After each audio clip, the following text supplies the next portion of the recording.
So after the show, we decided to get together and hang out.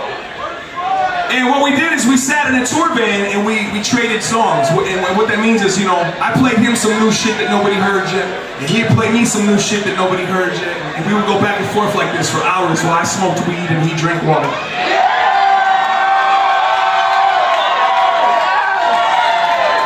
Oh, what you know about weed from 2005? Shut the fuck up.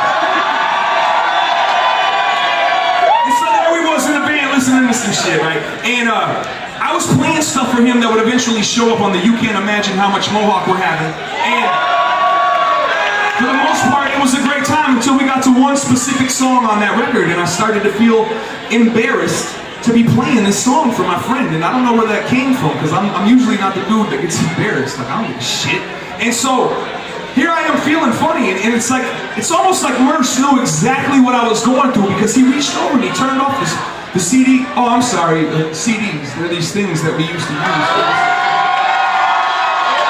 He reached over and he turned off the stereo, and he turned to me and he said, Sean, sometimes you gotta grab the kids and throw them in the back seat of the car, driving through the old neighborhood just so you can show them what the house you grew up in looked like.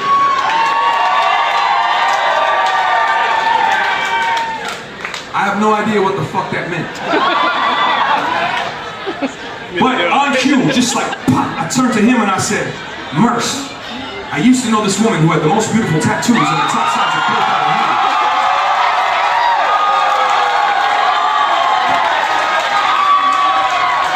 She was 43 years old. As far as I know, she'd never yet been with a man or a woman. It's not that she wasn't attractive. I know the fucking words, okay? It's the way that she interacted. She was aggressively passive, to the point where she would have intimidated anyone that ever tried to catch her. And on her right hand, she had a tattoo of a nude girl. She claimed that it's what God resembled. And on the left, a mirrored image of the same female. And this is what she explained looked like the devil. And I remember once watching her touch her own breasts, and how the tattoo smiled while they stared down her stomach, as if anticipating when they'd be allowed to caress the flower that they both seemed to hunger. Sweet.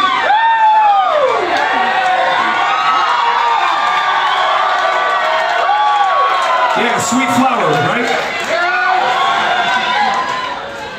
I was probably high, but it felt so right. Heaven and hell both take to this woman's womb.